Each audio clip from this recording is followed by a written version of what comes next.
recording. So, hi guys, good day. I hope na okay kayo and you're safe with your family sa kanya-kanyang bahay nyo.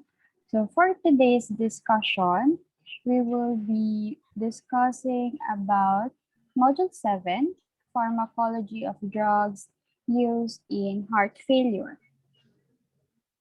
So, our essential outcomes will be first, at the end of the lecture, the student should be able to characterize the drugs used for cardiac failure.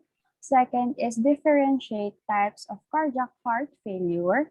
And third is to gain knowledge on pathophysiology of heart failure. So for today, our topic is all about control of normal cardiac contractility. So sa key terms natin, de-define muna natin yung autorhythmicity. So yung autorhythmicity, which is the pacemaker's cells of the sinoatrial node or AC node, spontaneously depolarize. So simple lang ang definition nito because ito lang yung ability ng heart natin na mag-generate ng action potentials without any external stimulus para mag-beat yung heart natin automatically and rhythmically. From the word itself na mismo siya, bale auto, which is automatic, then rhythmicity, rhythmically. So nandun na yung word niya mismo. So mag-add tayo ng key terms natin, which is the gap junctions. Ito, masasama siya sa PPT dahil matatakal siya later sa steps na ito naman yung nakalocate between our cardiac muscle cells na nag-aalaw ng depolarization waves na mag-travel ng mas mabilis from cell to cell. So ito lang nagpapabilis ng depolarization waves na mag-travel. So dito naman tayo sa excitation contraction coupling or EC coupling. Links action potential to myofibril contraction. So dito, yung EC coupling, ito naman yung nagli-link sa action potential natin para magkaroon ng myofibril contraction. Then, de-define natin yung myofibril contraction, which is, ito yung influx of calcium ions na galing sa extracellular fluid at sarcoplasmic reticulum. So ito yung mga kailangan para magkaroon ng myofibril contraction. And then, cardiac muscle myofibrils. Myofibrils comprise myofilaments that overlap to form sarcomers. So, meron tayong diagram or pictures sa next slide, which is ipapakita namin sa inyo. So, ito yung myofibril natin. So, each myofibrils contains proteins. Yun yung thick and thin filaments na tinatawag natin. Ito yun. Thin filaments, then thick filaments. Then, pag nag-overlap yung dalawa, magpo-form yun ng sarcomers. Which is, ang sarcomers ay yung contractile unit natin. And then, i-himay natin yung mga parts niya from thick filaments. So, i-zoom natin. Then, ito yung thick filaments or yung dark band. So, sa thick filaments or dark band, ang palatandaan natin doon is yung dark. Kukunin natin yung A para maging A band siya. Yun yung other term ng dark band, A band. And then dito sa thin filaments, which is light band, kukunin natin yung I. So magiging I band siya. So dark band is A band, then light band is I band. And then balik tayo sa thick band or dark band or thick filaments.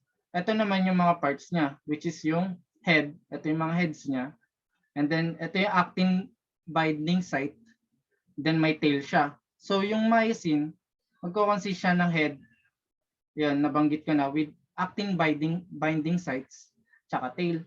Then during contraction, the head binds with actin to form cross bridges to produce contraction. So ayan yun. And then punta naman tayo sa thin filaments. Sa thin filaments naman, may 3 key proteins tayong tinatawag, which is yung primary protein natin is tinatawag na actin. Meron siyang multiple polypeptide subunits. And then yung multiple polypeptide subunits natin is tinatawag na globular actin. And then naka-arrange siya into double helix. So yan, double helix siya na nag-indicate na yung myosin niya is yung binding sites niya. And then may mga kasama siya na dalawa. Ito yung 2 regulatory proteins na kasama ng actin. Unahin natin yung tropomyosin. Ito, yung tropomyosin is ito yung nakabalot or nakarap around sa actin molecules na nasa relaxed state. Kino-cover niya yung myosin binding site. So kino-cover niya yan. And then sa troponin naman tayo, ito yung 3 polypeptide complex na nag-i-indicate na yung one of the polypeptides serves as a calcium binding site. So ayun yun. Then summarize lang natin yung relationship ng calcium and cross-bridge cycling. So gawin natin simple. Yung number 1 step is yung troponin magbabind sa intracellular calcium. Then yung second step, pag nag-bind yung troponin sa intracellular calcium, magkakos to ng yung tropomyosin na gumalaw at i-expose yung myosin binding site. So, yung number 2, i-expose niya yung myosin binding site. And then number 3, ito yung mag-aalaw sa myosin and actin to bind and cross-bridge cycling to shorten the sarcomers. So, i-shorten niya yung sarcomers. Then, magkakos na to ng contraction by the sliding mechanism. So, ganun lang po siya. So, sa next reporter natin.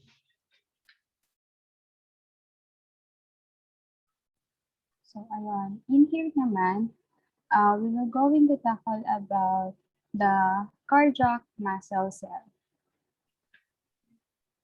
In the cardiac muscle cell, we have these 10 steps or 10 processes that involves in here yung kung paano mag-flow. First is the action potential. In here, the calcium ions will enter to the L-type calcium channel. So, meron tayong calcium ion sa labas. Papasok siya sa ating intracellular using or via the L-type calcium channel. Why it is called or why it is referred to as action potential? Because it is generated typically by pacemaker cells in the sinoatrial node and is then transferred from cell to cell via gap junctions. As the action potential travels along the sarcolemma, it triggers the opening of the voltage gate type calcium channel. So, bakit ang key term natin is action potential? Again, bago pumasok si ating calcium ions, iti-trigger niya or iti-trigger niya si ating opening of voltage gate type calcium channel. So, pag tinigil na yun, basically, it has or it will make an action. Our next step is the L-type calcium channel. Ito yung sinabi natin na pinasukan ni calcium ions. So the L-type calcium channel, it shows that this allows calcium to move down its electrochemical gradient into the cell.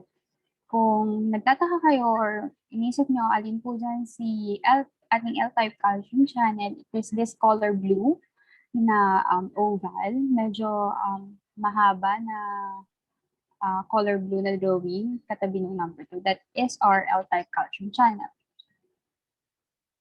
Next is the calcium influx.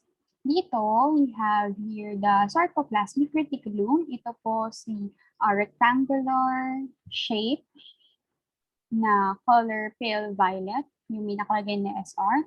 That is our sarcoplasmic reticulum. It contains the calcium channel or so-called ryanodine receptor channel. So ano ba si ryanodine receptor channel? Ano ba yung ginagawa niya? It is responsible for the release of calcium from intracellular stores during excitation or contraction. Si calcium influx po, it opens the ryanodine receptors on the sarcoplasmic reticulum and large quantities of calcium ions will be moved into the intracellular fluid. So, ano po yun? Kapag pasok ni calcium, lalabas din po siya. Yes po, lalabas din po si calcium. So, next is our calcium spark. It indicates that the calcium-induced calcium release creates calcium spark. Diba po? Si ating calcium ion, again, papasok siya via L-type calcium channel. Tapos, pagdating niya kay sarcoplasmic reticulum, mag-activate siya. Tapos, lalabas siya sa ating intracellular fluid. Yung paglabas na ngayon, dahil lalabas siya or magkakaroon ng mas maraming calcium sa intracellular fluid, magkakaroon siya ng or magke-create siya ng calcium spark.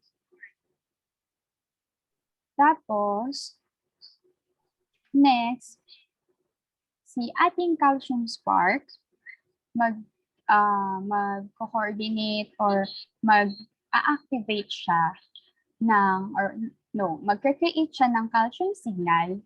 Si calcium signal, isasend niya sa ating actin-myosin complex. So that is our next step. Si calcium binds with troponin. Diba, in-explain naman ni Mr. Edison kanina yung mechanism or yung ports ni ating myosin. So, dito, as we learned earlier, calcium binds troponin and ultimately allows cross-bridge cycling and the sarcomere shortening to contract the myocardial cells.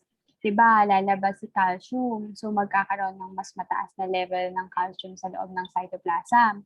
Ngayon, yung calcium na yon, mag-create siya ng calcium spark and will lead into creation ng calcium signal. Tapos, si calcium signal, magre-result siya ng contraction. Siyempre, kung meron tayong contraction, meron tayong relaxation. Hindi naman tayo pwedeng magstay na lang sa contraction, di ba? Hirap naman nun. So in here, sa relaxation, our goal is to lessen the amount of calcium in the cytoplasm. Of course, yun nga, katulad ng sinabi natin kanina, the cells cannot be in a state of constant contraction. Calcium influx and when the channels closed, but we also need to remove the calcium that is already present in the intracellular fluid or in our cytoplasm. Next is our calcium. Next is calcium is pumped back to SR. So, diba, tulad ng sinabi natin sa relaxation kanina, ang goal natin is to release or is to lessen the calcium sa ating intracellular. Ngayon, meron tayong two mechanisms to facilitate the decrease of calcium in the cytoplasm. First is excess calcium in the cytoplasm will go back to sarcoplasmic reticulum. So, pag bumaba si sarcoplasmic calcium or si ating calcium sa ating cytoplasm, magkakause siya ng less contraction. So it happens because there is a transporter named sarcoendoplasmic reticulum calcium transport ATPase. Again, it is sarcoendoplasmic reticulum calcium transport ATPase. Or sige, wag natin pahirapan yung sarili natin. It is also abbreviated as SRCA. So it is found in the cytoplasmic reticulum allowing the entry of the calcium. So, diba ito si ating sarcoplasmic reticulum. Ito na naman siyang rectangular shape na pale violet. Ngayon, may nakalagay dito sa baba na ATP. So, yan po si ating CELCA. Ang ginagawa po na ating CELCA again is to let the calcium or cytoplasmic calcium enter the CELCA or the sarcoplasmic reticulum, tapos may store siya doon. So, yun yung ating first step. Next, our second step or our second mechanism ng pag-lessen kay calcium is via calcium extrusion through the sodium-potassium ATPase pump. So the sodium-potassium ATPase pump is responsible for the inward current of potassium ions. More specifically, the sodium-potassium exchanger exchanges two potassium ions that will move inside the cell to three sodium ions that will move outside. So, ano pong nangyayari dito kay sodium-potassium ATPase? In short, si sodium, magkakaroon tayo ng exchange between kay sodium and potassium. Sabi, meron daw na magpapasok na 2 potassium ions, tapos mag-exchange siya or may ilalabas na tatlong sodium ions. When sodium-potassium ATPase activated, that will cause activation of another pump. Siyempre, hindi naman sodium yung babawasan natin, di ba? Ang kailangan natin mabawasan is si calcium. So that is our next step, which is, or our 10th step, which is the NCX. It is, I'm sorry for the number 9, it is number 10, bago na lang sa notes nyo. So NCX, this pump is called NCX or sodium calcium exchanger. Paano po naging NCX? Di ba po si sodium Na, tapos si calcium po ay Ca. So N is for sodium, C is for calcium, and X is for exchanger. Ano pong ginagawa ni NCX? It allows the exchange of sodium and calcium ions.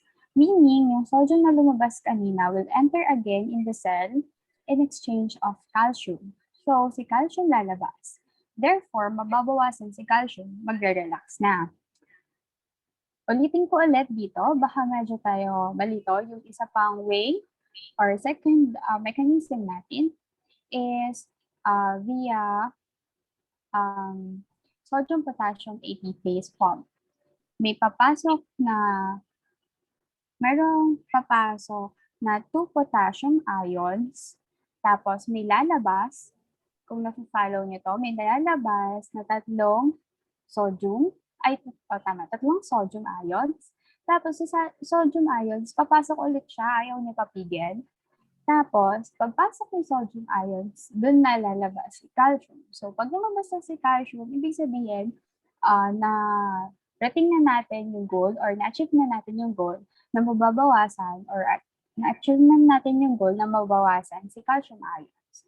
So, that is the flow of control of normal cardiac contractility, and this is very important for us to further understand the drugs that we'll be discussing on the next slide. So, huwag nakalimutan to 10 steps. So, 10 lang naman to. Madali na lang siyang intindihin. And the key words are exactly, yun na yung meaning niya. So, hindi niya na kailangan pahirapan yung sarili niya. So, that's it.